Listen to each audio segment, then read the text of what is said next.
Bismillahirrahmanirrahim. Assalamualaikum warahmatullahi wabarakatuh. Perkenalkan, nama saya Utari Lesmana dari Program Studi Pascasarjana Pendidikan Olahraga Universitas Negeri Padang. Di sini saya akan mempresentasikan mengenai kedudukan pedagogi dalam olahraga dan aktivitas fisik.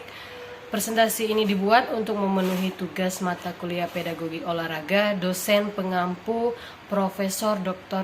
Gusril MPD dan Dr. Damra MPD. Yang pertama, kita ke permasalahan. Adapun permasalahan mengenai kedudukan pedagogi dalam olahraga dan aktivitas fisik, yaitu dalam pelaksanaannya pembelajaran olahraga, masih banyak tenaga pendidik yang belum memahami arti dari kedudukan pedagogi olahraga dan aktivitas fisik. Sehingga ketika melaksanakan proses pembelajaran tersebut tidak berjalan dengan efektif dan peserta didik tidak paham apa yang disampaikan gurunya. Dan kurangnya pemahaman seorang guru mengenai aktivitas fisik yang bisa berdampak kurang bagus untuk anak didiknya. Yang kedua, kita masuk ke pembahasan. Itu yang pertama, yaitu mengenai kedudukan pedagogi dalam olahraga. Menurut Hak tahun 1993, pedagogi olahraga merupakan salah satu bidang teori flight yang telah mapan dalam ilmu keolahragaan dari 7 bidang teori lainnya. Yaitu yang pertama yaitu kesehatan olahraga atau sport medikal, terus biomekanika olahraga atau sport biomekanik, terus fisiologi olahraga atau sport fisiologi, yang selanjutnya yaitu sosiologi olahraga atau sport sosiologi, selanjutnya yaitu sejarah olahraga atau sport history, dan yang terakhir itu filsafat olahraga atau sport filosofi.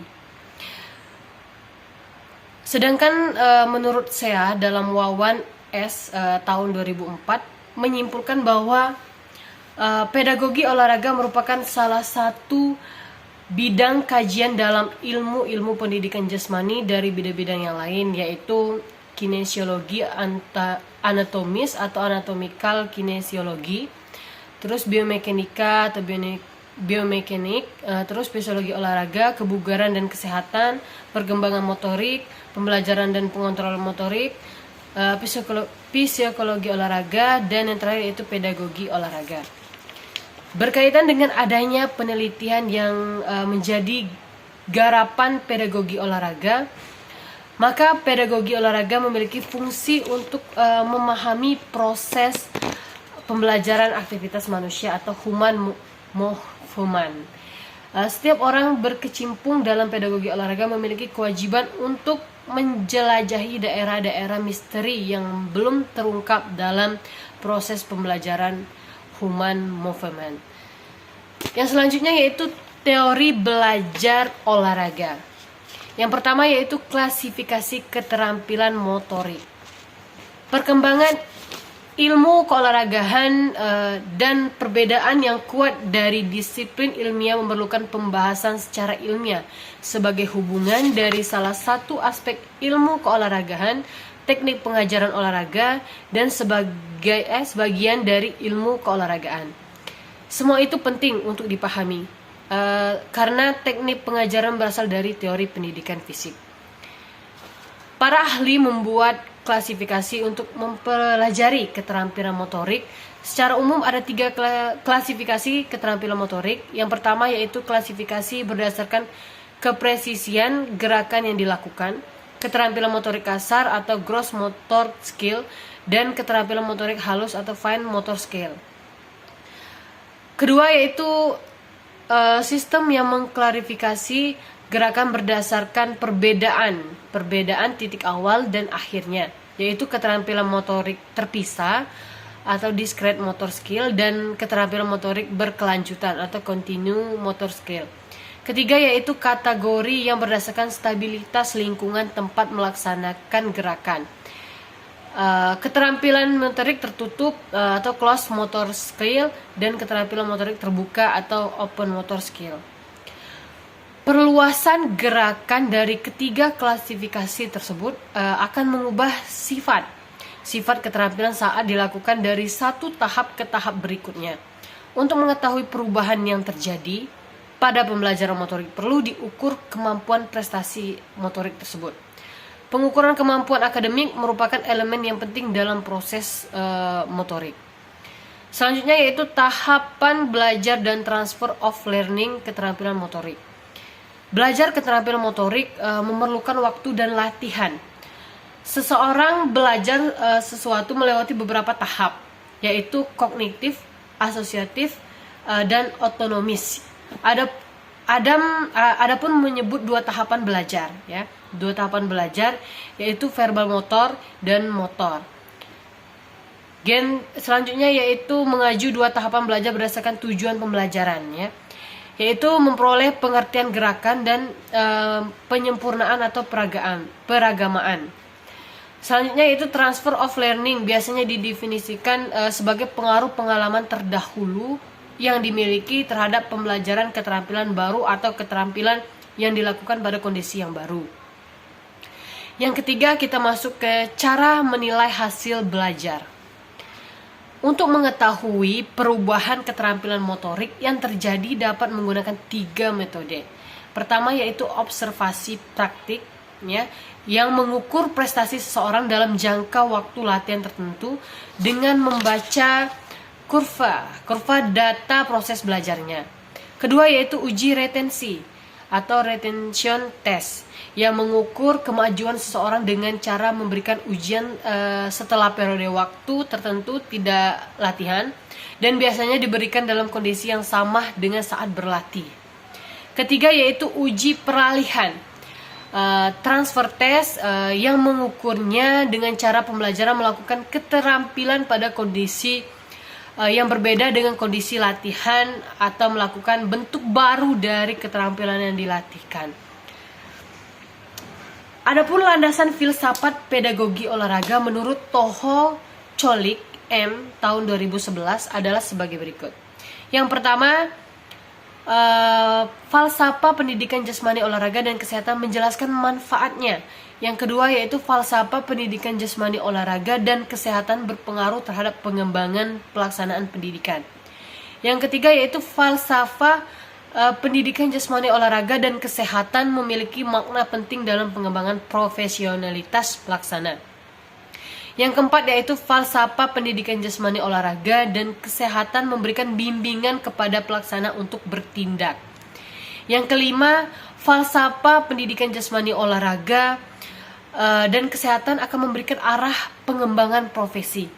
Yang keenam yaitu falsafah pendidikan jasmani olahraga dan kesehatan mengandung nilai-nilai yang dapat mempengaruhi kesadaran masyarakat terhadap pendidikan jasmani, olahraga kesehatan, kebugaran jasmani atau prestasi yang dicapai. Yang ketujuh yaitu falsafah pendidikan jasmani olahraga dan kesehatan yang mantap merupakan bantuan bagi pengembangan profesi untuk berkumpul dan berorganisasi.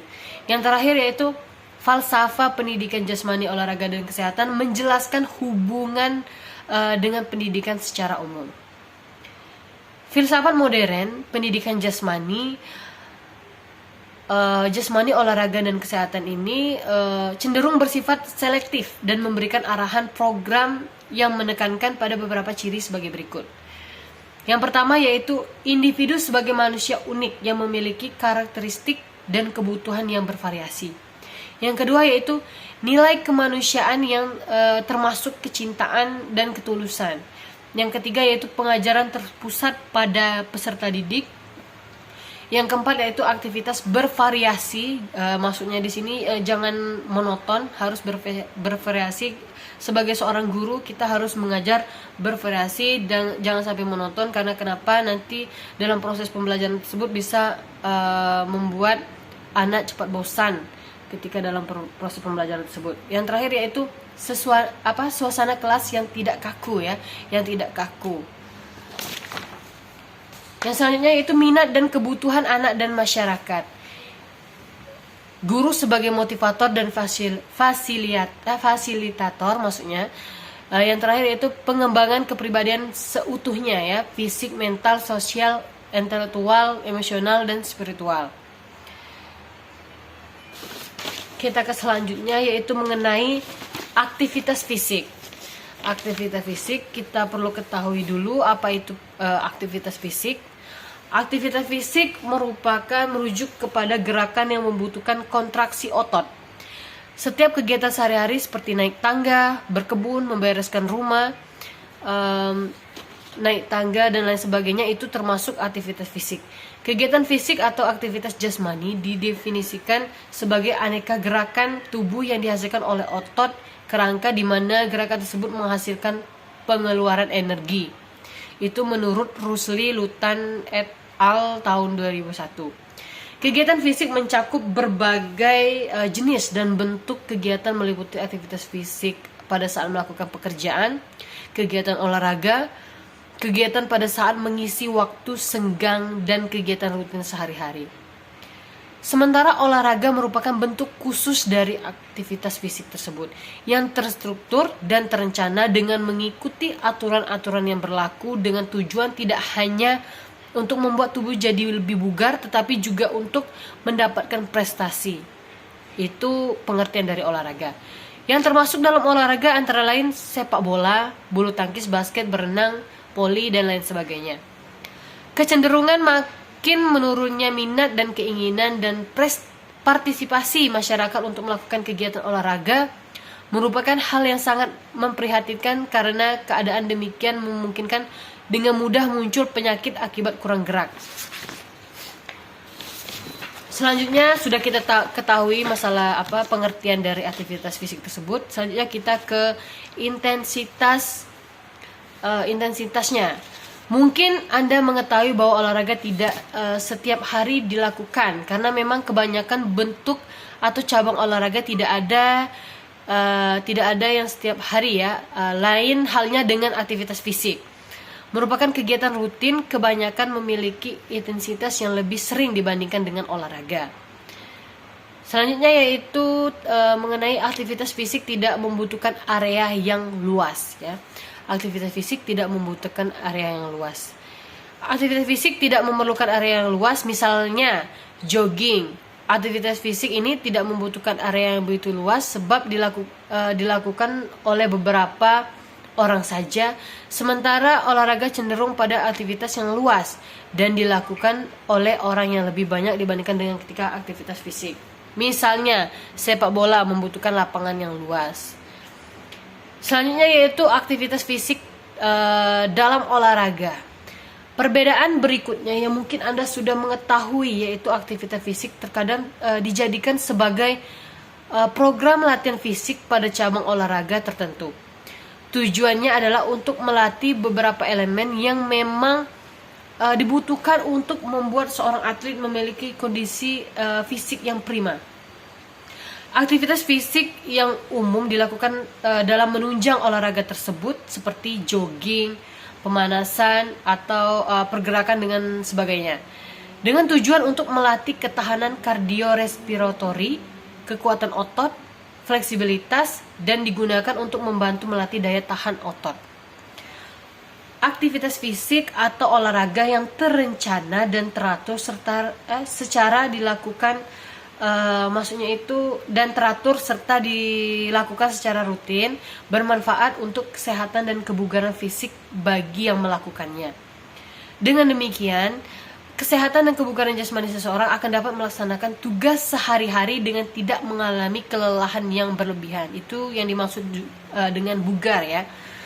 Kemampuan seseorang melakukan aktivitas sehari-hari tanpa merasakan kelelahan yang berlebihan.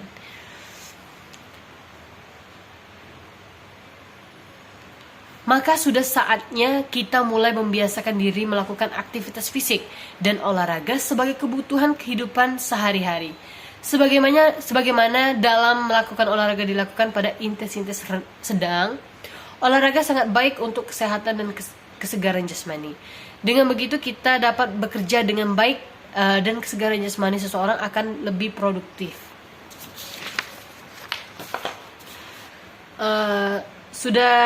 Itu pemaparan dari saya mengenai kedudukan pedagogi dalam olahraga dan aktivitas fisik. Berdasarkan paparan yang sudah saya jelaskan ini, maka kita dapat memecahkan alternatif pemecahan masalahnya ya. Menurut saya sendiri, dalam memecahkan permasalahan yang sudah saya paparkan sebelumnya, atau permasalahan yang dihadapi oleh guru harus memahami kedudukan. Sebelumnya guru tersebut harus memahami kedudukan pedagogi olahraga dalam proses pembelajaran dan mengasah kembali kemampuan dalam keterampilan belajar dan mengajar, karena guru memiliki peranan yang sangat penting dan sebagai penentu dalam pencapaian tujuan pendidikan. Guru harus memiliki ilmu tentang bagaimana cara melihat karakteristik peserta didik dan berbagai aspek kehidupan, baik itu moral, emosional, maupun intelektualnya.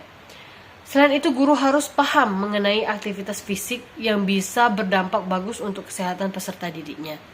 Kedudukan pedagogi dalam olahraga ini sangat penting, sehingga guru bisa tahu bagaimana mengajar yang efektif, sehingga apa yang disampaikan atau dipraktekkan guru di lapangan, peserta didik bisa memahaminya.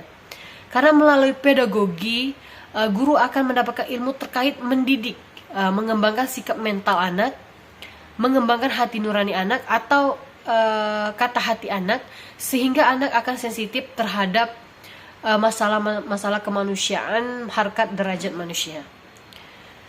Baik, yang terakhir itu kita masuk ke kesimpulan, ya, ke kesimpulan. Kesimpulannya yaitu kedudukan pedagogi dalam olahraga adalah penerapan pedagogi dalam bidang ilmu keolahragaan atau bidang ilmu yang membahas pembelajaran gerak manusia yang menjadi landasan untuk pengajaran yang efektif dalam kurikulum pendidikan jasmani olahraga dan kesehatan di sekolah. Sedangkan aktivitas fisik merujuk kepada gerakan yang membutuhkan kontraksi otot setiap kegiatan sehari-hari seperti naik tangga, berkebun, membereskan rumah, dan lain sebagainya. Itu termasuk aktivitas fisik. Saran agar kegiatan belajar dan pembelajaran dapat berlangsung dengan baik dan efektif, maka seorang pendidik harus memahami cara-cara mengajar yang baik, terutama cara penyampaian materi yang diajarkan agar dapat diserapkan dengan baik oleh peserta didik. Untuk itu maka diperlukan pemahaman pedagogi dan dasar-dasar yang lainnya. Baik, itu saja pemaparan atau penjelasan dari saya sendiri. Apabila ada kata yang salah ketika menjelaskan, saya minta maaf, dan kepada Allah saya minta mohon ampun. Saya akhiri. Assalamualaikum warahmatullahi wabarakatuh.